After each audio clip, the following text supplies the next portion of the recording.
Channel को subscribe करें और लेटेस्ट वीडियो के लिए बेल आइकन को क्लिक करें।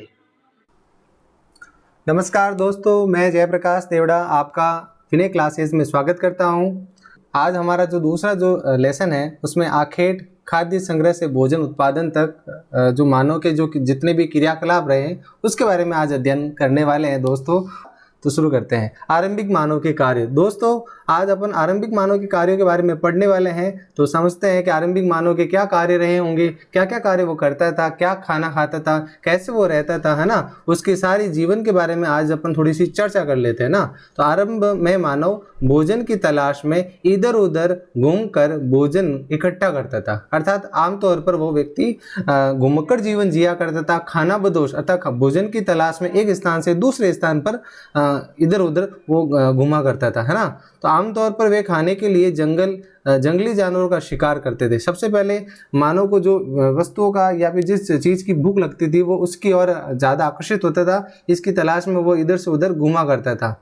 भोजन के लिए वे मछलियाँ तथा चिड़ियाँ पकड़ते थे और भोजन के लिए वे फल, अंडे, पौधे आदि इकट्ठा किया करते थे दोस्तों, है ना। तो आरंभ मानव ने अपने भोजन की आवश्यकताओं को पूरा करने के लिए मछली पकड़ना, चिड़िया पकड़ना और फल, अंडे आदि इन कंद मूलों को इकट्ठा करने का कार्य वो करता था।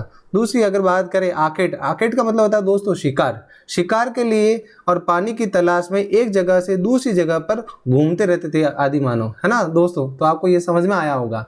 दूसरी अगर बात करें आरंभिक मानव के बारे में जानकारी की स्रोत। दोस्तों, हमें आरंभिक मानव के बारे में जानकारी कहाँ से मिलती है ना। कुछ विशेषज्ञ हुए होंगे, इतिहास को समझने वाले, जानने वाले, उन्होंने हमें ऐसी खुदाई में ऐसी वस्तुओं की जानकारी दी जिसके माध्यम से अपन आज जान पाए हैं कि आरंभिक मानव ने क्या कार्य किया था, जिसकी वजह से आज हम उनको याद करते हैं। उनके ऐसे कार्य, उनके ऐसी वस्तुओं को देखते हुए अपन ऐसे अनुमान लगा पाते हैं कि आरंभिक मानव ने अपने लिए और अपने परिवार के लिए कैसे कार्य किए होंगे। तो दोस्तों, शुरू करते हैं अपन आरंभिक मानव के जानकारी के स्रोत।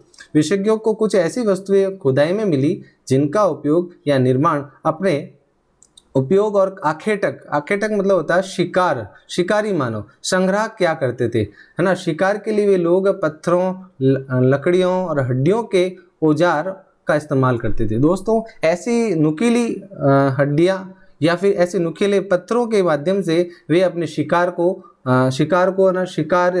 बनाने के लिए ऐसे औजारों का इस्तेमाल करते थे दोस्तों, है ना। जैसे अपन कह सकते हैं ऐसा कोई नुकीला पत्थर उन्हें मिल गया होगा जिसकी मदद से वो शिकार करते थे, जिसे अपनी हाथ की अंगुलियों में पकड़कर ऐसे उसका इस्तेमाल वो करते थे। अगर और भी बात करें तो वो ऐसे पत्थरों का इस्तेमाल किसी जानवर की खाल को उधेड़ने में भी काम में लेते थे दोस्तों, है ना। और ऐसे पत्थरों का इस्तेमाल भाले के रूप में भी वो लोग करते थे दोस्तों। तो आपको ये समझ में आया होगा दोस्तों। और अगर बात करें इनमें से कुछ औजारों का उपयोग फल फूल काटने, हड्डियां और मांस को काटने के लिए तथा पेड़ों की छाल उतारने के लिए भी किया जाता था। देखो दोस्तों, आरंभिक मानव ने अपने लिए ऐसे औजारों का भी निर्माण किया जिसकी मदद से वो हड्डियों को तोड़ने, मांस को काटने, पेड़ों की छाल तोड़ने या उतारने के लिए भी वो ऐसा कार्य किया करता था।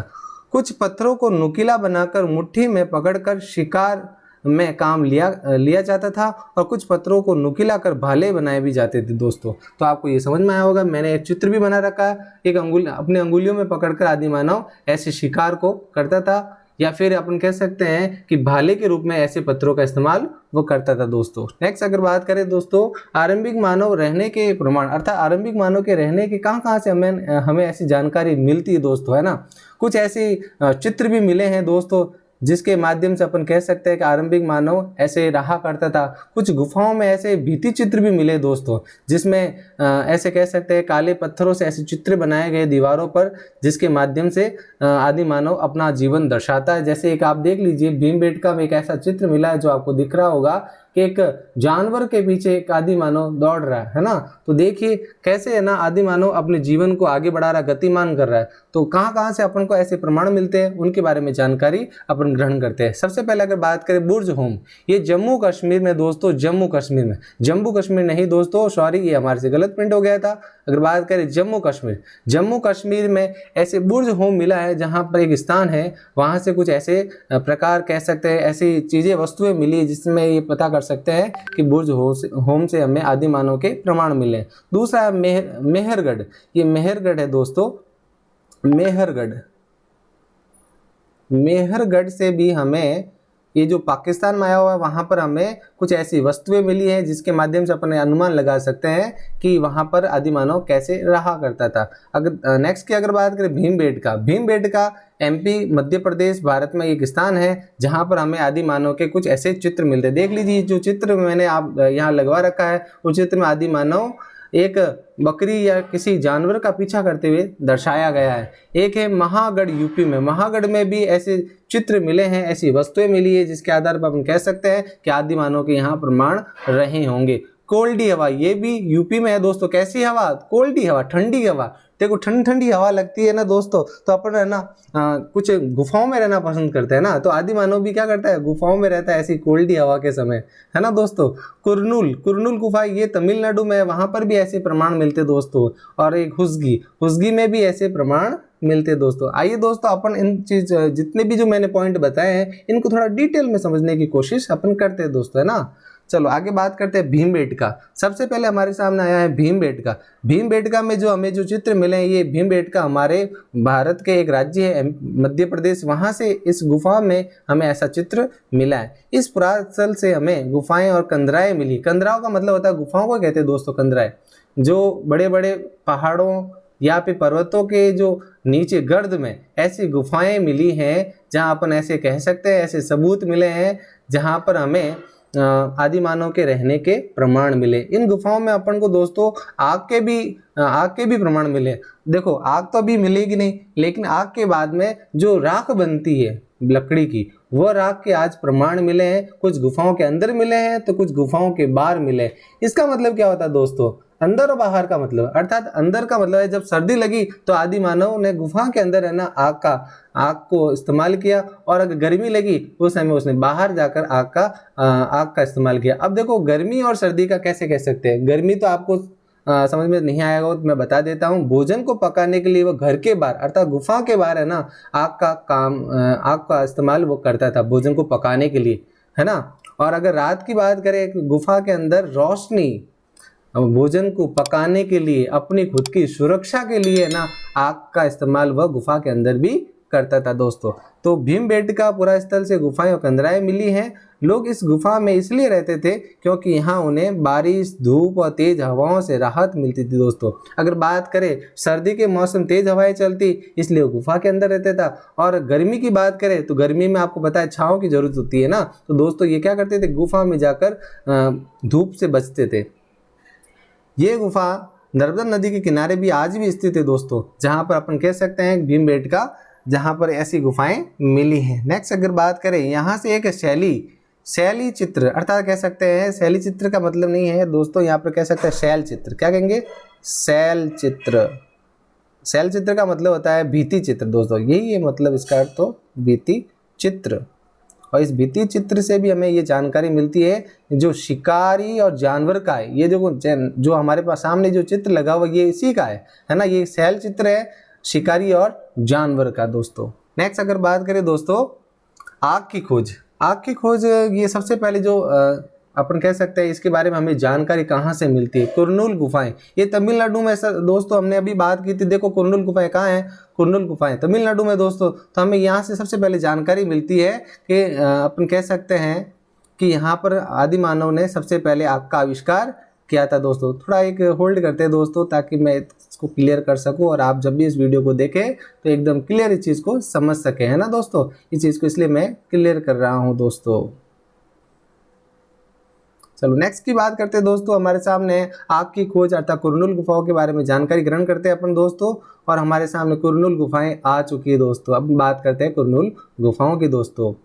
इस गुफा से आग के प्रमाण मिले दोस्तों में, इस गुफा से क्या मिले दोस्तों, आग के प्रमाण मिले। सबसे पहले आग यहीं पर आदि मानव ने इस्तेमाल की थी, और आग के बाद में जो राख बचती है ना, राख से ये जानकारी मिली है कि आरंभिक मानव या लोग आग जलाना सीख गए थे, अर्थात आग की जानकारी उन्हें मिल गई थी कुरनूल गुफाओं के अंदर से, अगर कह सकते हैं तो। आग का इस्तेमाल अनेक कार्य में किया जाता था, जैसे अगर बात करें गुफा में अंधेरे से बचने के लिए, मांस को पकाने के लिए, खतरनाक जानवरों को दूर भगाने के लिए और अपनी सुरक्षा के लिए, है ना दोस्तों। देख लीजिए दोस्तों, कुरनूल गुफाओं से हमें कितनी अच्छी जानकारी मिली। सबसे पहले आग या राख के प्रमाण मिले हैं, है ना, और आग का इस्तेमाल अनेक कार्य में किया जाता था। गुफा में अंधेरे से बचने के लिए, मांस को पकाने या भुनने के लिए, खतरनाक जानवरों से दूर भगाने के लिए और अपनी सुरक्षा करने के लिए। दोस्तों आपको कितनी अच्छी जानकारी मिली दोस्तों, है ना। नेक्स्ट की अगर बात करें, हमारे सामने और भी पॉइंट है जो हमें समझने में मदद करेंगे दोस्तों। समय या काल का प्रकार दोस्तों, यहाँ पर थोड़ी सी मिसिंग हो गई है, अपन इसको सुधार देते हैं, है ना दोस्तों। यहाँ काल आएगा, कल नहीं, इसको सुधार देते हैं ना। काल का मतलब समय या टाइम के बारे में बात करेंगे दोस्तों। हमने आग के बारे में जानकारी प्राप्त की, राख के बारे में जानकारी प्राप्त की, है ना, मांस के बारे में, पकाने या भुनने के बारे में जानकारी प्राप्त की, है ना, भीमबेटका के बारे में जानकारी प्राप्त की। तो ये सारी जो समय के अंतर्गत ये सारी घटनाएं घटी है दोस्तों। तो इनको भी अपन है ना 3 भागों में बांटा है इतिहासकारों ने, पूरा पाषाण काल, मध्य पाषाण काल दोस्तों और नव पाषाण काल, है ना दोस्तों। पूरा पाषाण का मतलब होता है जो प्राचीन है, क्या है दोस्तों, प्राचीन है। और प्राचीन का के बाद में क्या आता है, पाषाण अर्थात पत्थरों का काल दोस्तों। फिर मध्य पाषाण काल। इस मध्य पाषाण काल का एक और नाम आएगा दोस्तों, पहले मैं आपको उसको सिंपल कर लेता हूँ। जैसे किसी को जुकाम हो जाता है, जुकाम होने से पहले दोस्तों है ना, हमें है ना क्या ऐसे लक्षण नजर आते हैं जिससे अपन ये कह सकते हैं कि इसको है ना अब आगे जाकर है ना बुखार होने वाला, तेज फीवर होने वाला है। तो अपन ये कहेंगे कि यार इसके नाक से पानी आ सकता है, खांसी आने लग जाएगी, बुखार आने लग जाएगा दोस्तों, इसकी तबीयत बिगड़ने लग जाएगी, है ना। वैसे ही मध्य पाषाण काल में ऐसे लक्षण दिखाई दिए जिसके माध्यम से अपन कह सके कि नव पाषाण काल आगे जाकर एक बहुत बड़ी उपलब्धि साबित होने वाला था, एक अच्छी उपलब्धि। आदि मानव ने अपने कार्य को ऐसे डिसाइड करना कोशिश किया, मतलब ऐसे कार्य को समझाने का कोशिश की जिससे माध्यम से अपन ये कह सकते हैं कि आदि मानव ने अपनी उपलब्धियों को और भी अच्छा किया। तो मध्य पाषाण काल और नव पाषाण काल को अच्छे से समझना दोस्तों। उससे पहले अपन पूरा पाषाण काल के बारे में जानकारी प्राप्त करते दोस्तों। पूरा पाषाण काल, ये जो काल है दोस्तों 20 लाख साल पहले से 12,000 वर्ष पहले तक का कार्य था, जिसे क्या बोला गया, पूरा पाषाण काल कहा गया। पूरा का मतलब होता है, या इसका अर्थ होता है, पूरा का मतलब होता है प्राचीन दोस्तों। क्या होता है, प्राचीन। और पाषाण का अर्थ होता है दोस्तों पत्थर होता है। क्या होता है, पत्थर। अर्थात इस काल में पूरा स्थलों से प्राप्त पत्थरों के औजारों का महत्व था, इसलिए इस काल को पूरा पाषाण काल कहते हैं। पूरा पाषाण काल, है ना दोस्तों, ये पूरा पाषाण काल अपन इसे कह सकते हैं, पत्थरों का काल कह सकते हैं दोस्तों। नेक्स्ट अगर बात करें मध्य पाषाण काल दोस्तों, मध्य पाषाण काल का मतलब होगा संक्रमण का काल। क्या कहेंगे इसको, संक्रमण का काल। संक्रमण का मतलब यही होता है दोस्तों, एक तरह से किसी भी कोई बीमारी या रोग है उसके लक्षण प्रकट हो जाते हैं। क्या हो जाते हैं दोस्तों, लक्षण प्रकट हो जाते हैं। आगे चलकर ये जो लक्षण है कोई बीमारी या फिर अपन कह सकते हैं कोई बड़ा रोग हो सकता है। क्या हो सकता है, रोग।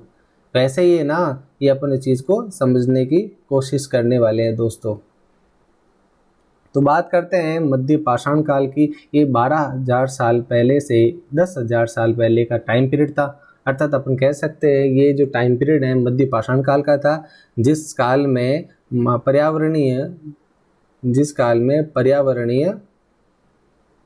पर्यावरणीय मौसमी बदलाव हुए, उसे मेसोलिथ मध्य पाषाण काल कहते हैं। अर्थात मौसम के अनुसार, जलवायु के अनुसार कुछ बदलाव हुए दोस्तों प्रकृति में, और इस काल से जो औजार मिलते हैं वे आम तौर पर बहुत छोटे होते थे। क्या होते थे, बहुत छोटे।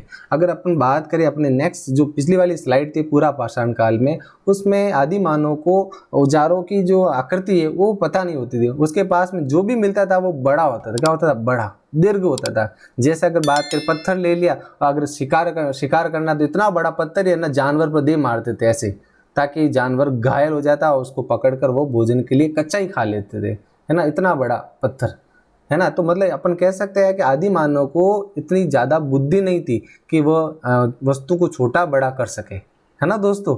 नेक्स्ट की अगर बात करें तो हमें यहाँ पर मध्य पाषाण काल में ये समझ में आया होगा कि है ना, जो यहाँ से जो औजार मिले दोस्तों वो छोटे होते थे, लघु होते थे, जिनको माइकोलिथ या लघु पाषाण काल कहते हैं। लघु का मतलब छोटा, पाषाण का मतलब पत्थर, छोटे पत्थरों वाला काल, है ना। उसमें आदि मानव को छोटी चीजें है ना हाथ में रखने का ऐसा शौक हो सकता है कि मैं छोटा पत्थर लूँ, है ना, छोटा पत्थर लूँ और उसे ऐसी लकड़ी पर बांधूं, एक तरह से उसे क्या बना दूं, अपना हथियार बना दूं। क्या बना दूं दोस्तों, हथियार, छोटा सा पत्थर लेकर, अपन कह सकते हैं मुट्ठी में है ना छोटा ये तिकोना पत्थर भी ले सकता था वो अपने हाथ में। इससे वो क्या करता था, चमड़ी या खाल को उधेड़ने के लिए भी काम में ले सकता था। और अपन कहे ऐसे तीखे पत्थरों को वह शिकार को मारने या उसे चोटित करने के लिए भी उसे ऐसे हथियारों का इस्तेमाल वो करने लग गया था दोस्तों, है ना। तभी तो इसका नाम माइक्रोलिथ नाम पड़ा। माइक्रो का मतलब होता है छोटा, माइक्रो का मतलब क्या होता है दोस्तों, माइक्रो का मतलब ये होता है छोटा। अर्थात जिस काल में छोटे औजारों का इस्तेमाल होने लगा उसका नाम था मध्य पाषाण काल दोस्तों। नेक्स्ट के पहले अपने इसी मध्य पाषाण काल में एक और विशेषता के बारे में बात करें। औजारों में हड्डियां या लकड़ियों के मुँहे लगे नुकीला हाशिया, हाशिया का मतलब होता है तीखा। अपन कह सकते हैं यहाँ पर लोहे की कोई जानकारी नहीं थी, ना सोने की, ना चांदी की, ना कोई तांबे, ना कोई जीतल या कांसे की।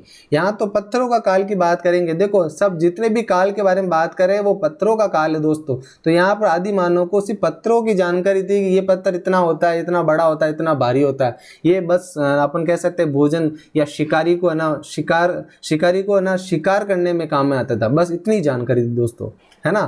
तो अपन कह सकते हैं कि औजारों में हड्डियां या लकड़ियों के मुँह पर, अर्थात लकड़ी इतनी बड़ी होती है, इसके मुंह पर, तिकोने मुंह पर बांध कर शिकार करने में काम में लेता था वो। बस लकड़ियों के मुँह लगे नुकीला हाशिया या आरी जैसे औजार मिले हैं थे, ऐसे औजार मिले हैं, है ना। तो इसी का वो इस्तेमाल करता था लघु, है ना। फिर अगर नेक्स्ट की अगर बात करें अपना नव पाषाण काल, अर्थात मध्य पाषाण काल में जो विशेषता नजर आई, जो लक्षण नजर आए, वो नव पाषाण काल में एक बड़ी चीज उपलब्धि के रूप में हासिल होती है। 10,000 साल पहले से इसका टाइम पीरियड शुरू होता है दोस्तों, अर्थात 12,000 साल से 10,000 साल तक तो मध्य पाषाण काल रहा दोस्तों, और नव पाषाण काल रहा 10,000 साल से पहले शुरू होता है ना। ये पहले देखो ईसा पूर्व की बात कर रहे हैं अपन, ईसा पूर्व की, है ना, पहले की बात हो रही दोस्तों, है ना। फिर अगर बात करें इसकी क्या विशेषता है ना, तो आरंभिक मानव ने आग का आविष्कार के साथ साथ खेती करना सीख लिया दोस्तों। मध्य पाषाण काल की अगर बात करें तो उसने क्या किया,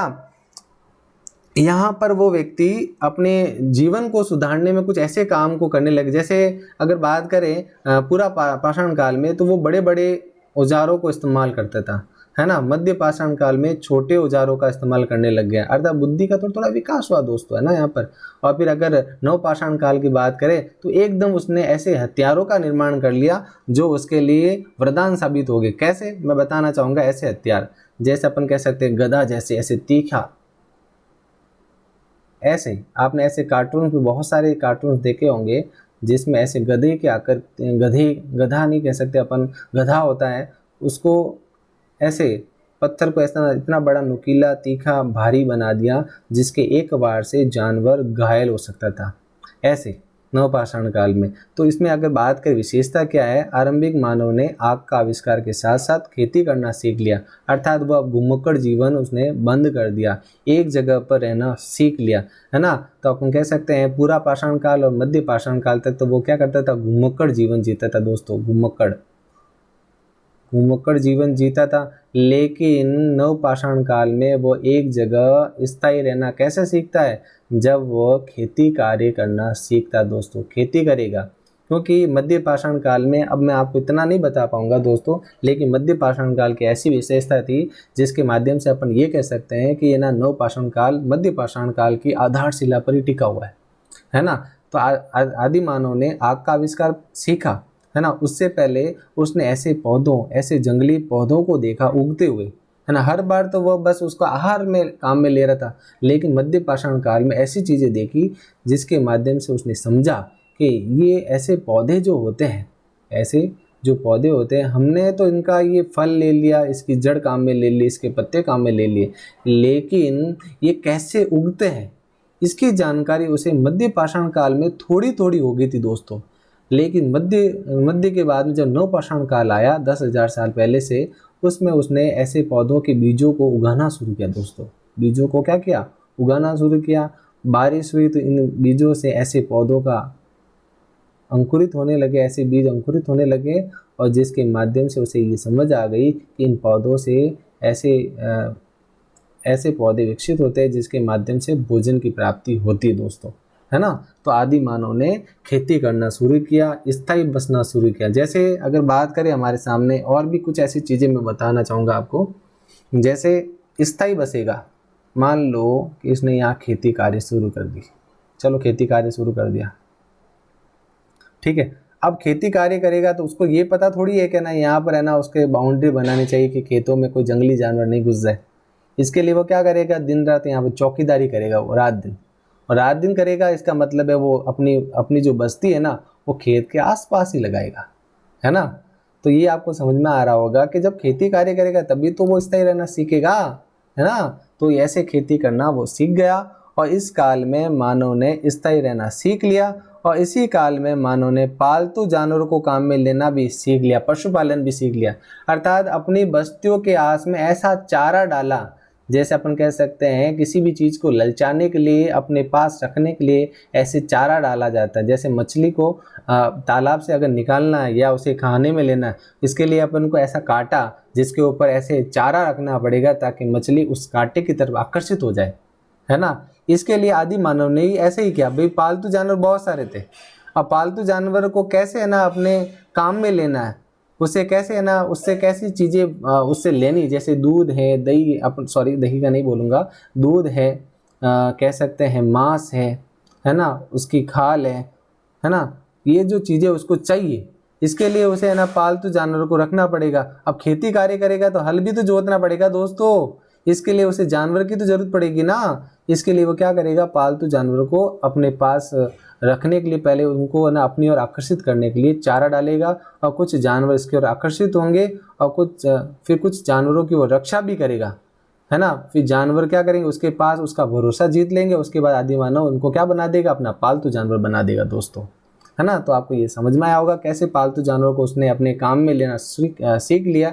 यही है ना नवपाषाण काल की कुछ विशेषताओं में एक होती है। नेक्स्ट अगर बात करें मध्य पाषाण काल में बदलती जलवायु के क्या कारण थे, अर्थात कह सकते हैं कि मध्य पाषाण काल को संक्रमण का काल क्यों कहते हैं, संक्रमण अर्थात लक्षणों का काल क्यों कहते हैं, लक्षण, ऐसे क्या लक्षण, अपन कहते हैं ना कि ना पूत के पाँव है ना पालने में नजर आ जाते हैं। अपन कहते छोटे बच्चे अगर बदमाशी करते हैं तो अपन कहते हैं आगे जाके जरूर ये बदमाश होगा, या फिर ऐसे कुछ नखरे दिखाने लग जाते हैं, ये चलकर अपन कह सकते हैं कि आगे जाके बहुत नकेरेला या कहेंगे बहुत ज़्यादा ये एटीट्यूड वाला बनने वाला है ना। तो कुछ लक्षण में ना बच्चे को दिख जाते हैं, या फिर अपन कह सकते हैं मध्य पाषाण काल में ऐसे कुछ जलवायु ऐसी नज़र आने वाली है जिसके कारण नवपाषाण काल में कुछ परिवर्तन, स्थायी परिवर्तन नजर आए थे हमें, है ना।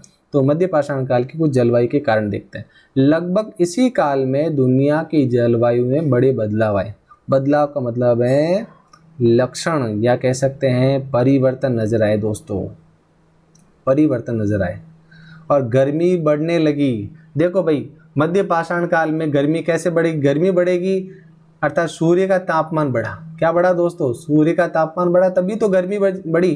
भाई उस समय कोई कह सकते हैं हीटर थोड़ी लगा हुआ था कि अचानक है ना बटन दबाया और गर्मी बढ़ने लगी, नहीं। उस समय जो गर्मी का या प्रकाश का एक ही स्रोत था वो था सूर्य। सूर्य की रोशनी बढ़ी, इसकी वजह से क्या हुआ, गर्मी में बढ़ोतरी हुई अर्थात गर्मी बढ़ी। इसकी वजह से धरती का तापमान बढ़ा और कहीं कहीं पर ज्वालामुखियों का जन्म हुआ। क्या हुआ, ज्वालामुखी, और ये ज्वालामुखी फटने लगी। इस वजह से गर्मी बढ़ने लगी और जिससे कई क्षेत्रों में घास वाले मैदान बनने लगे। अर्थात गर्मी बढ़ती है तो बादलों का निर्माण होता है, आपको पता होगा। ज़्यादा गर्मी बढ़ती है तो धरती का तापमान बढ़ता है तो बादलों का निर्माण होता है, और ये बादल क्या करते हैं, हवा के सहारे आगे आगे बढ़ते हैं और आगे जाकर ये क्या कर जाते हैं, वर्षा कर जाते हैं। तो जहाँ वर्षा होगी वहाँ पर हरे हरे घास के मैदान बनेंगे दोस्तों। क्या बनेंगे, घास के मैदान बनेंगे। और उन घास को खाने के लिए कौन आएंगे, हम थोड़ी आएंगे दोस्तों। वहाँ पर घास को खाने के लिए हिरण आएंगे, बारहसिंगा आएंगे, भेड़ आएंगे, बकरी आएंगी, गाय आएगी, है ना। जैसे जानवरों की संख्या बढ़ी जो घास खाकर जिंदा रह सकते थे, अर्थात शाकाहारी थे, इनको घास की आवश्यकता थी। इसलिए घास की तलाश में वो ऐसे मैदानों की ओर बढ़े जहाँ पर हरी घास उन्हें खाने को मिले। इन जानवरों की तलाश में मानव इन मैदानों में आया होगा, मतलब जानवरों की तलाश में। अब देखो जानवर किसकी तलाश में मैदान में आएंगे, भोजन की तलाश में, है ना, हरी घास की तलाश में। अब उन जानवरों को खाने के लिए कौन है ना मैदान में आएगा, भाई आएगा कौन, मानव आएगा, है ना। अपन कह सकते हैं खाद्य श्रृंखला का निर्माण हो सकता है यहाँ पे, छोटी सी खाद्य श्रृंखला, है ना। प्रकृति ने वर्षा की, क्या की, वर्षा की, क्या होगी, वनस्पति खड़ी। इसको खाने के लिए कौन आ रहा है, हिरण आ रहा है दोस्तों, जानवर आ रहे, है ना, जो स्तनधारी थे। क्या थे? स्तनधारी। अब इनको खाने के लिए कौन आ रहा है? भाई आदि मानव आ रहा है। भाई कौन आ रहा है? आदि मानव आ रहा है इनको मारने के लिए। अर्थात ये इसका भोजन क्या है? मांस। और इस शाकाहारी का भोजन क्या है? हरी पत्तियाँ, है ना। एक तरह से कह सकते हैं कि अपन खाद्य श्रृंखला का यहाँ निर्माण हुआ, है ना। तो भोजन की जरूरत को पूरी होती देख यही रहना शुरू कर दिया होगा आदि मानव ने। भाई हरे हरे घास के मैदान जितने टाइम तक रहेंगे उतने टाइम तक ये जानवर भी यहाँ रहेंगे। अब ये जानवर यहाँ रहेंगे तो ये व्यक्ति, अपन कह सकते हैं आदि मानव भी तो यहाँ रहेगा, है ना, क्योंकि इसकी जरूरत यहाँ भोजन है और इसकी भी जरूरत क्या है? भोजन है। तो ये तीनों अपन कह सकते हैं कि ये जो प्रकृति का जो नियम या बदलाव हुए, इन बदलावों को देखते हुए आदि मानव ने भी स्थायी रहना शुरू कर दिया होगा यहाँ पर, है ना। नेक्स्ट अगर पिंडू की बात करें, इन जानवरों को मानव अपनी जरूरत के अनुसार पालने की बात सोचने लगा होगा। देखो नवपाषाण काल में अपन कह सकते हैं खेती कार्य शुरू हुआ, खेती कार्य शुरू हुआ, लेकिन आदि मानव की जरूरतें बढ़ने लगी। खेती कार्य होगा तो उसे कुछ ऐसे जानवरों की जरूरत होगी जो उसको मांस उपलब्ध करवा सके, दूध उपलब्ध करवा सके और सुरक्षा भी उपलब्ध करवा सके, है ना। एक तरह से ये सारी चीज़ें उसे चाहिए थी। इसके लिए वह इन पालतू जानवरों को, मतलब इन जंगली जानवरों को पालतू बनाना शुरू करेगा इसी समय। फिर मछली भी मध्य पाषाण काल में भोजन का स्रोत बनी, अर्थात जहाँ बड़े बड़े तालाब बने, क्योंकि देखो गर्मी बढ़ी तो वर्षा हुई तो जहाँ गड्ढे थे ना वहाँ पर क्या हो, पानी इकट्ठा हो गया, और पानी इकट्ठा होगा काफ़ी दिनों तक तो वहाँ पर किसकी उत्पत्ति होगी? जो जलीय जीव है उनकी उत्पत्ति होने लगी दोस्तों, है ना। तो अब आदि मानव को मछली का मांस भी अब चाहिए था। इसके लिए वो क्या करेगा? इनका भी शिकार करना शुरू कर देगा यहाँ पर दोस्तों। तो आपको ये समझ में आया होगा दोस्तों कैसे, है ना, कुछ लक्षण कह सकते हैं, कुछ पूत के पाँव पालने में नजर आ जाते हैं, वो ऐसी कुछ अपन को समझ में आया यहाँ पर, है ना दोस्तों। तो आपको समझ में आ रहा होगा दोस्तों। और भी अगर हमारे पास पॉइंट है वो समझने की कोशिश अपन करेंगे दोस्तों। नेक्स्ट, खेती और पशुपालन की शुरुआत दोस्तों। खेती और पशुपालन की शुरुआत, ये पॉइंट को समझना बहुत ज़्यादा जरूरी दोस्तों। तभी तो इसका नाम पड़ा है संक्रमण का काल दोस्तों। संक्रमण का मतलब ये होता है परिवर्तन, है ना। तो बात करते हैं मध्य पाषाण काल में भारतीय उपमहाद्वीप के विभिन्न इलाकों में गेहूं, जौ और धान जैसे अनाज प्राकृतिक रूप में उगने लगे। अर्थात कह सकते हैं कि इस भारतीय उपमहाद्वीप में, जो उपमहाद्वीप क्यों कहते हैं, मैंने कल भी बताया था कि भारत क्या है, तीनों ओर से जल राशि से घिरा हुआ है। अर्थात कह सकते हैं कि पश्चिम में क्या है, अरब सागर, पूर्व में क्या, बंगाल की खाड़ी, दक्षिण में क्या है, हिंद महासागर। इस वजह से यहाँ गर्मी, अर्थात धरातल पर गर्मी बढ़ी, इस वजह से ऐसे मैदानों का यहाँ निर्माण होने लगा दोस्तों, है ना। तो अब यहाँ मैदानों का निर्माण होगा तो आदि मानव इन सब चीज़ों को देखेगा कि है ना कैसे, है ना, खेती का कार्य किया जाए। तो इसने सबसे पहले तो देखा होगा कि है ना पौधे कैसे उगते हैं, बीज क्या होते हैं, ना फल क्या होते हैं, जड़ें क्या होती, तना क्या होता है, शाखा क्या होती, ये सारे उसने देखे होंगे। तभी तो उसके मन में ऐसा आइडिया आया होगा कि है ना मुझे भी ऐसा करना चाहिए, हमेशा क्या खाना, एक बार उगा के भी देखते हैं, है ना। तो ऐसी चीज़ें वो करने लगा होगा। इस काल में मानव ने इसका सेवन किया, अर्थात कह सकते हैं अपन इन प्राकृतिक जो पेड़ पौधे हैं इनका इस्तेमाल किया। देखो दोस्तों यहाँ मिसिंग हो गया तो मैं यहाँ पर एक हंस पद लगा देता हूँ, जिसका मतलब होगा इन पौधों को, इन फलों को का सेवन किया होगा और इनके बीजों को उगाने के बारे में सोचा होगा, आइडिया आया होगा ऐसा भी होता है क्या, तो उसने ऐसा सोचा होगा। इसी तरह लोगों ने अपनी बस्तियों के आसपास चारा रखकर जानवरों को अपनी ओर आकर्षित कर उन्हें अपना पालतू बनाया होगा दोस्तों, है ना। मैंने आपको पहले भी बताया था किसी भी चीज़ को अपनी ओर आकर्षित करना, उसके लिए अपन को कुछ ऐसे क्रियाकलाप करने पड़ते हैं जिसकी वजह से वो चीज़ हमारी ओर आकर्षित हो जाती है ना। तो उसने खेती करना शुरू किया, उसके पास में बॉर्डर बनाने के लिए उसने अपना पूरा दिन ऐसे चौकीदारी की होगी खेती की। फिर उसको ऐसी ज़रूरत लगी कि मुझे ऐसे जानवर भी चाहिए जो मेरी भी सुरक्षा कर सके और मुझे भी उनकी ऐसी चीज़ें उनसे मिल सके जो भोजन में मेरे लिए काम में आ सके। जैसे अपन कह सकते हैं मांस, अंडे, दूध, है ना, ऐसी चीज़ें। इसके लिए उसने पालतू जानवरों को पालतू मतलब कह सकते जंगली जानवरों को पालतू बनाया होगा दोस्तों।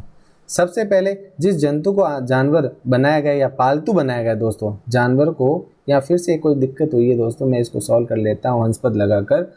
जिस जानवर, जंगली जानवर को क्या बोलेंगे, जंगली जानवर को बनाया, जिस जंगली जानवर को, जंतु को पालतू बनाया, वह कुत्ते का ही जंगली पूर्वज था। धीरे धीरे लोग भेड़, बकरी, गाय, सुअर को पालतू बनाकर अपनी ज़रूरत को पूरा करने लगे होंगे। देखो ये सारे जो, देखो इससे अपन को क्या मिलता है, दूध मिलता है। इसकी भेड़ की है ना, अपन कह सकते हैं इसकी खाल भी काम में आती होगी उस समय, है ना, आज भी काम में आती है दोस्तों। मांस भी काम में आता है, बकरी की भी सेम है, गाय की भी सेम, और सुअर से भी तो मांस वगैरह सब कुछ प्राप्त होता है ना, सिवाय दूध के दोस्तों, है ना। पालतू बनाकर अपनी ज़रूरत को पूरा करने लग गया होगा। कभी कभी अपने पालतू जानवरों की जंगली जानवरों से सुरक्षा लोग किया करते थे। इस तरह वे धीरे धीरे उनके पशुपालक बन गए। अर्थात कह सकते जो पशु को पालता है वो क्या बनता है दोस्तों, आगे जाकर पशुपालक बनता है दोस्तों, है ना। तो आपको ये समझ में आया होगा आई होप। और भी अपने पास पॉइंट है जो समझने में मदद करेंगे हमारी दोस्तों। नेक्स्ट है हमारे पास में स्थायी बसने की प्रक्रिया। जैसे अपन मध्य पाषाण काल की जो विशेषता पढ़ रहे हैं ना, उसी में यही है कि स्थायी बसने की प्रक्रिया कैसे स्टार्ट होती है दोस्तों। लोगों द्वारा पौधे उगाने और जानवरों की देखभाल करने को बसने की प्रक्रिया का नाम दिया गया है। लोगों द्वारा पौधे उगाने, एक जगह पर स्थायी खेती करने, पौधे उगाना एक जगह स्थायी खेती करना ही हुआ, और जानवरों की देखभाल करना। अब जानवरों की देखभाल करना, और ये सब कैसे होगा, जब व्यक्ति क्या करेगा, स्थायी रहना शुरू करेगा। जैसे आप देख लीजिए, अगर अपन को कहीं पर कोई चीज़ स्टार्टिंग में अगर कोई चीज़ है ना, बार बार कोई चीज़ चाहिए, इसके लिए अपन को क्या करना पड़ेगा। जैसे आपके स्कूल शहर में, कहाँ पर है, शहर में, और आप गांव से बिलोंग करते हैं, है ना, तो आपको आने जाने में रोज़ दिक्कत का सामना करना पड़ सकता है। तो आप क्या करेंगे, शहर में या तो अपने परिवार के किसी मेंबर के घर स्थायी रहना शुरू कर देंगे, या फिर कुछ ऐसा रूम वगैरह ऐसा कुछ जुगाड़ बैठाएंगे जहां आप क्या करेंगे, रहना स्टार्ट करेंगे, है ना दोस्तों। तो यही है, बड़े अनाज की खेती की शुरुआत होना भी स्थायी बचने की प्रक्रिया। बड़े अनाज में क्या आता है दोस्तों, गेहूं आता है दोस्तों, जिससे रोटी बनती है। जौ आ सकता है दोस्तों, है ना, ज्वार है, बाजरा है, ये सारी क्या है दोस्तों, सारी क्या है, बड़े अनाज है, बड़े अनाज है दोस्तों, है ना। तो ये इससे अपन कह सकते हैं बड़े अनाजों की खेती करने की शुरुआत को ही स्थायी बसने की, ये देखो फिर से कोई गड़बड़ हुई हमारे से, ये मैं सुधार देता हूँ, स्थायी बसने की प्रक्रिया, है ना दोस्तों। और अगर बात करें अनाज का उपयोग, नवीन जीवन शैली, अर्थात अनाज का उपयोग कैसे अलग अलग तरीके से किया जाता था, है ना दोस्तों। अपन जैसे अपन जिस क्लास में है ना, उस क्लास में आपने देखा होगा कि कुछ बच्चे ऐसे होते हैं जिनको कुछ सामान चाहिए होता है, या फिर कुछ पेंसिल चाहिए होती है, या उसके पास, अपने दोस्त के पास में पेंसिल है और किसी के पास रबर है, तो वो क्या करेगा, कहेगा कि यार ऐसा कर यार, तू है ना रबर ले ले और तेरी पेंसिल मुझे दे दे थोड़ी देर के लिए, है ना। एक तरह से वस्तु विनिमय हो सकता है ना।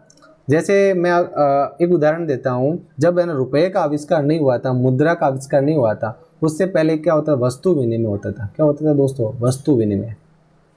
ध्यान से समझना दोस्तों, वस्तु विनिमय, है ना। जैसे मुझे कुछ चाहिए और किसी दूसरे के पास में वो चीज़ है, लेकिन मेरे पास वो चीज़ है नहीं है और मेरे को किसी दूसरे से लेनी, इसके लिए पहले मुझको है ना, मेरे को है ना उस व्यक्ति से पहले कन्विंस करना पड़ेगा कि हाँ आप मुझे देने के लिए तैयार है क्या। जैसे मैं कह सकता हूँ मेरे पास गाय है, क्या है, गाय, और आगे वाले के पास में भैंस है। मुझे गाय चाहिए, क्या चाहिए, गाय, मुझे गाय चाहिए, सॉरी मुझे भैंस चाहिए, तो मुझे ये गाय देनी पड़ेगी उस व्यक्ति को, और वो व्यक्ति मेरी गाय लेगा, है ना। ये दोनों क्या करेंगे, वस्तु का विनिमय करेंगे। क्या करेंगे, वस्तु विनिमय करेंगे। इसी को अपन कह सकते हैं वस्तु के बदले में वस्तु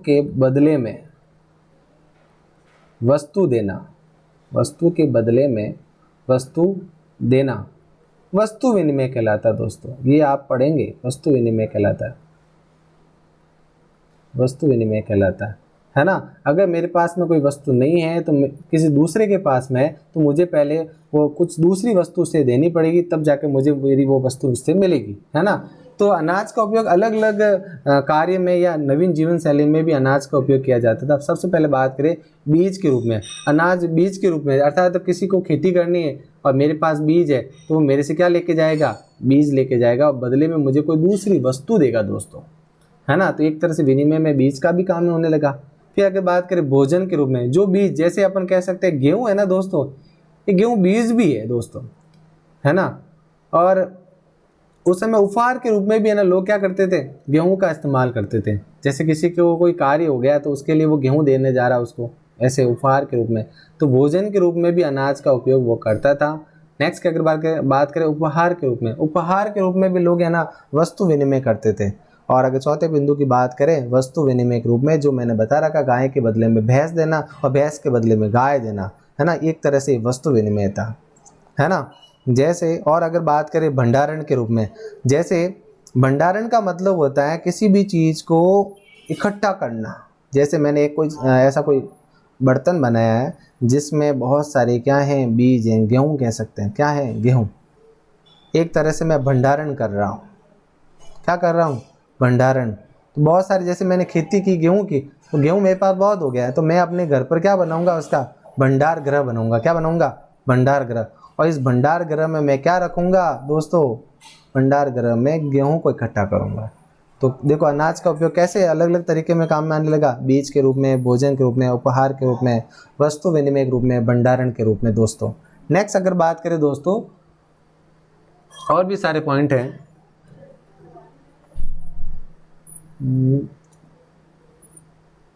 हाँ दोस्तों, नेक्स्ट की अगर बात करें, जानवर चलते फिरते खाद्य भंडार।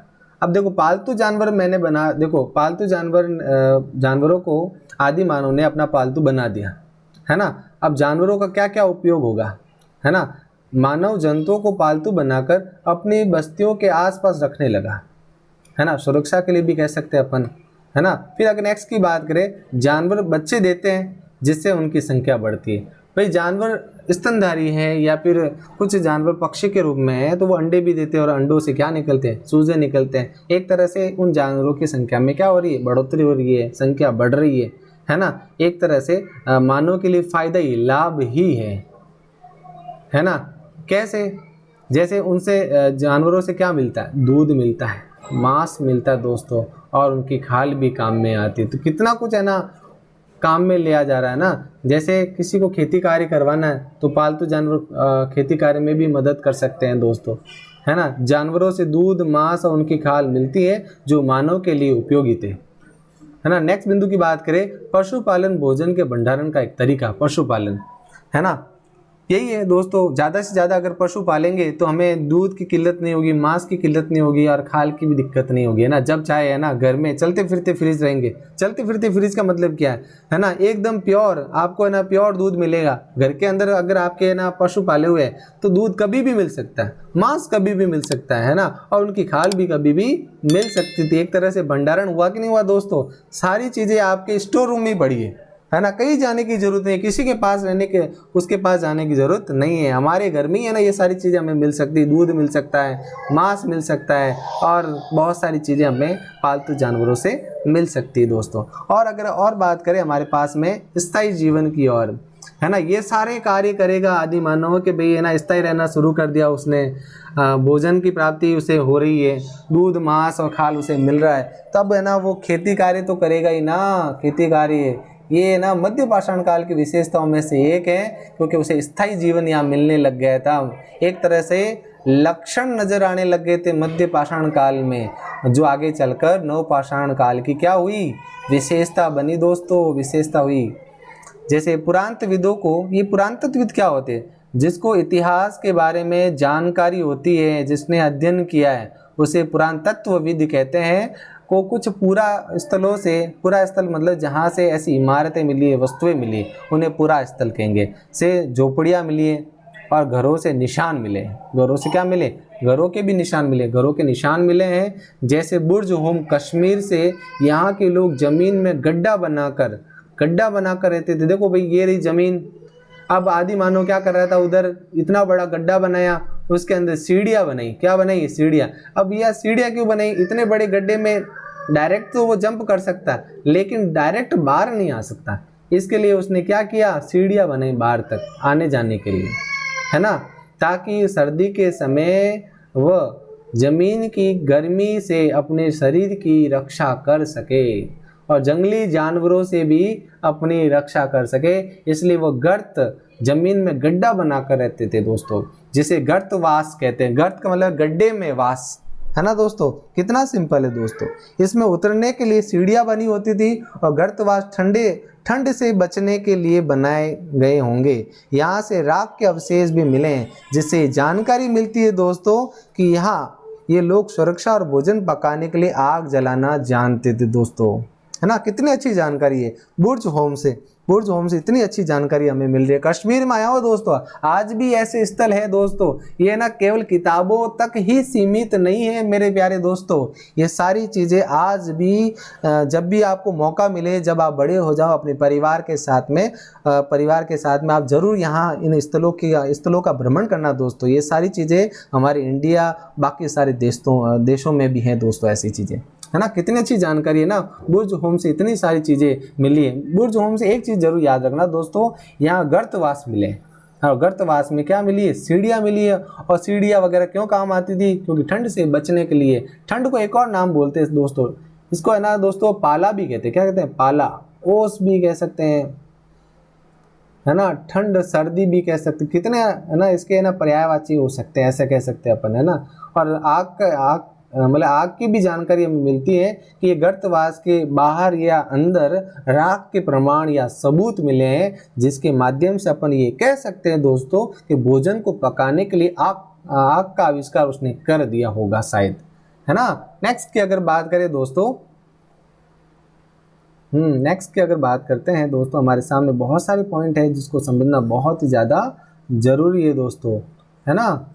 कितनी सिंपल जानकारी हमें है ना कुछ ही पल में हमें मिल जाती दोस्तों, है ना। आज आप क्लास में बैठे होते तो आज आपका चेहरा देखकर मुझे और भी ज़्यादा खुशी होती, लेकिन कोई बात नहीं, बहुत ही जल्द है ना अपन क्लास में मिलने वाले दोस्तों, है ना। ये जो समय है ना निकल जाएगा और ये टाइम भी आपको याद रहेगा कि कैसे ऑनलाइन क्लासों में भी है ना सर मजाक करवा देते दोस्तों, है ना। कितनी सिंपल जानकारी है ना दोस्तों आपको मिल जाती है। नेक्स्ट की अगर बात करें दोस्तों, नवपाषाण काल, मध्य पाषाण काल में जो हमें लक्षण नजर आए वो अब हमारे सामने वास्तविक होने वाले हैं नवपाषाण काल में। नव का मतलब होता है नया और पाषाण का मतलब होता है पत्थर। जिस काल में पत्थरों का इस्तेमाल अलग अलग तरीके से होता था, अलग अलग तरीके से होने लगा, उस समय नवपाषाण काल की विशेषताएं हमारे सामने प्रकट हुई दोस्तों, है ना। इस काल में ऐसे औजार प्राप्त किए गए जिनकी धार को और अधिक पैना करने के लिए उन पर पॉलिश चढ़ाई जाती थी। देख लीजिए आपके सामने कुछ चित्र मैंने बनाए हैं, जो आपको बनाए तो नहीं दोस्तों, आपको 3D पिक में आपको नज़र आ रहे होंगे, है ना दोस्तों। इसको समझना बहुत ही ज़्यादा ज़रूरी है दोस्तों, है ना। जैसे इन चित्रों की और एक बार मैं आपको बता देता हूँ उनकी क्या विशेषता है। आप ये सोचो कि आपने इनको मुट्ठी में पकड़ लिया, है ना, तो आपको कैसा महसूस होगा। ऊपर से तो ये है ना तीखा है और नीचे से क्या ये चौखट है या फिर कह सकते हैं चौड़ा है ना। तो अपन कह सकते हैं कि ओखली के रूप में इसे काम में लिया जाता था, अर्थात किसी भी चीज़ को तोड़ने के लिए, है ना, इस बड़े पत्थर का उपयोग होता था। दूसरा जो पत्थर है, किसी चीज़ को अपन कह सकते हैं हड्डियाँ तोड़ने में भी काम में आता था। भाई उस समय कोई आरी या फिर ऐसी कोई मशीन नहीं होती थी कि ना जैसे ही उसके अंदर डाला और टूट जाए, ऐसी चीज़ें होती नहीं थी। तो पत्थरों का भी इस्तेमाल ऐसे होता था, पत्थरों का इस्तेमाल, है ना। तो देख लीजिए ये जो पत्थर नज़र आ रहा है आपको, ये बिल्कुल इसको ना हाथ में आराम से पकड़ सकते, चाहे नीचे से चाहे ऊपर से, है ना। ये सारी चीज़ें अपन कह सकते हैं हड्डियाँ तोड़ने के लिए, मांस को काटने के लिए, है ना, इसका इस्तेमाल, और जानवरों को मारने भगाने के लिए भी ये काम में ले सकते थे उस समय। तो बात करते हैं इन पत्थरों की। ओखली तो आपने पढ़ा होगा बच्चों, है ना, ये वर्णमाला का एक शब्द है ओखली, है ना। और मसूल का उपयोग अनाज तथा वनस्पतियों से प्राप्त अन्य चीज़ों को पीसने के लिए उपयोग होता है। जैसे आज जूसर हैं, गाइडर है ना, जो काम करते हैं, उस समय ये जूसर और गाइडर का काम करते थे दोस्तों। ये सारे पत्थर है ना, 4 पत्थर तो 4 एरो लगा देता हूँ, ये जो चारों पत्थर है दोस्तों, उस समय गाइडर का काम होता था इनका, है ना। किसी भी चीज़ को तोड़ने के लिए, उसका झूरा बनाने के लिए, उसका कह सकते हैं उसका पाउडर बनाने के लिए ऐसे काम में लिए जाते थे दोस्तों, है ना। कुछ स्थानों पर मिट्टी के बर्तन भी प्राप्त हुए। मिट्टी के बर्तन दोस्तों, आज जो कुम्हार है, कुंभकार है, वो मिट्टी के बर्तन बनाता है, ये अपन को इतना पता जरूर है। लेकिन कुछ ऐसे बर्तन मिले हैं खुदाई में मिट्टी के, जिस पे ये अपन कह सकते हैं कि ये जो बर्तन थे वो उस समय काम में लिए जाते थे। जैसे अपन ये जो पत्थर है, इनको ना, इन पत्थरों को इन बर्तनों के अंदर किसी बीज को तोड़ने के लिए, किसी हड्डी को तोड़ने के लिए काम में लिया जाता था। ये पत्थर ऐसे रख दिए जाते थे ऊपर, और इनको आदि मानव अपने प्रेशर, हाथ के प्रेशर के साथ में इसको किसी चीज़ को तोड़ने के लिए काम में लेता था।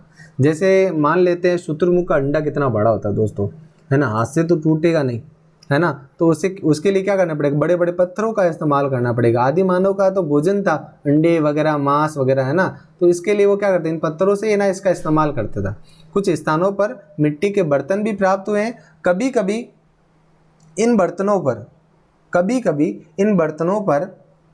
को रंगीन या इन पर चित्र भी बनाए जाते थे। इन बर्तनों का उपयोग भोजन को पकाने के लिए भी किया जाता था। अब देखो, आग का आविष्कार सीख लिया दोस्तों, तब भोजन को भुनना भी तो चाहिए ना। इसके लिए वो क्या करेगा, इन बर्तनों का क्या करेगा इस्तेमाल, चूल्हे के रूप में। अपन कह सकते हैं बड़े बड़े आग का तो आविष्कार उसने कर दिया, आग जलाई यहाँ पर, है ना।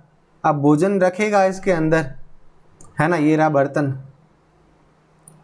अब बर्तन को गर्म करेगा तभी तो भोजन पकेगा, और भुनेगा तभी तो वो खा पाएगा, है ना। तो भोजन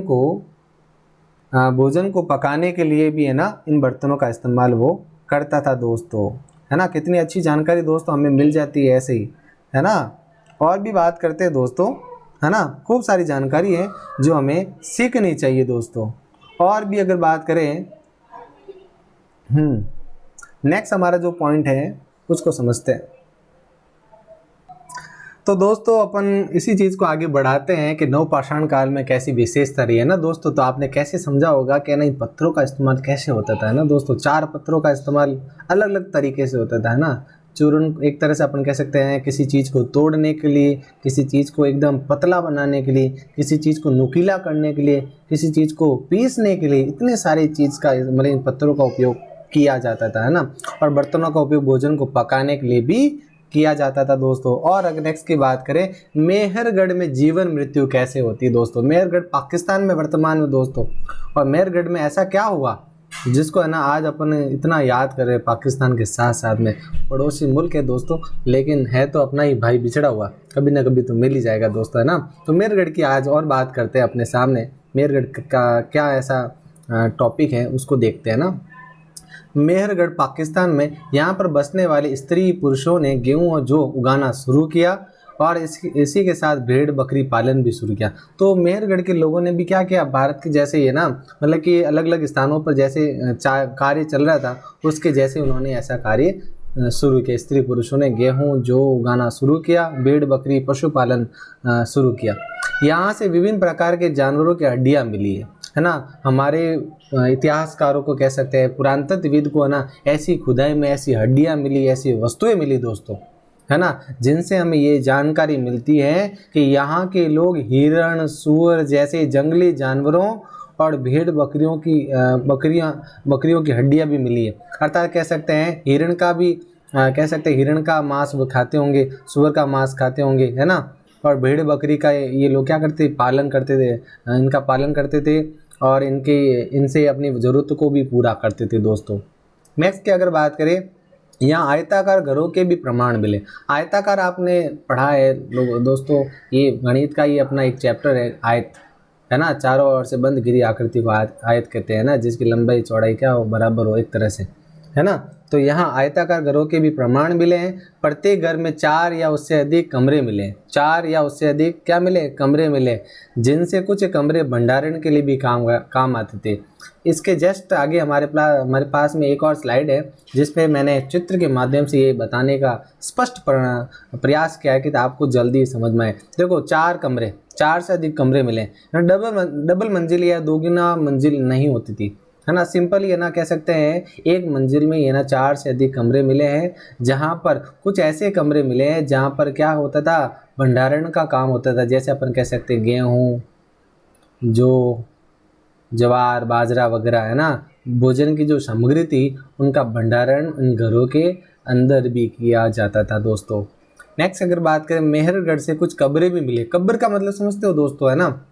कब्र का मतलब है जिस मृत्यु प्राप्त व्यक्ति को किसी गड्ढे में उसे दफनाया जाना, है ना। और जब खुदाई की गई तो यहाँ पर ऐसी कब्रें मिली और इन कब्रों के अंदर ऐसी हड्डियाँ मिली। क्या मिली दोस्तों, व्यक्ति की, इंसान की हड्डियाँ मिली। और इन हड्डियों के साथ में एक इतना अच्छी जानकारी देने वाला हूँ दोस्तों, एक तरह से जैसे अपन कह सकते हैं ना 1 + 1 क्या होता है दोस्तों, 2 होता है दोस्तों। वैसे ही एक ही कब्र में 2 अलग अलग कह सकते हैं, एक जानवर की और एक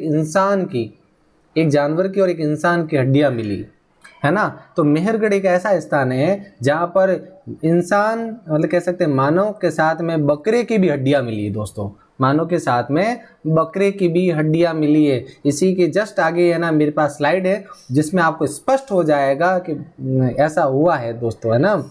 यहाँ के लोग धार्मिक हुआ करते थे, है ना। जो व्यक्ति धार्मिक होता है ना दोस्तों, वह अपनी मृत्यु के बाद भी है ना अपने परिवार को मृत्यु से पहले ही अपने परिवार को ये कह के जाता है, सूचना दे के जाता है कि जो मेरी प्रिय वस्तु है उसे मेरे साथ मेरी कब्र में दफनाया जाए, ताकि मुझे मृत्यु के बाद में उस चीज़ का आनंद मिल सके, उस चीज़ को देखकर मैं प्रसन्न हो सकूं, है ना। इसलिए ये लोग क्या होते थे, मेहरगढ़ के लोग धार्मिक हुआ करते थे और मृत्यु के बाद भी मृतक के प्रति सम्मान जताते थे। और सम्मान जताने के लिए ये लोग उस व्यक्ति की प्रिय वस्तु को उसके साथ दबाया जाता था, मतलब कि जमीन के अंदर कब्र में, है ना। ऐसा चित्र भी हमारे पास मौजूद है दोस्तों, जो आपको देखकर दिल दहला देगा दोस्तों। आप ये सोचकर हैरान तो नहीं होंगे, लेकिन ज़रूर ये चीज़ को गौर करके सुनोगे कि सर ऐसी जानकारी तो हमें पहले कभी नहीं हुई थी दोस्तों, है ना। तो मृत्यु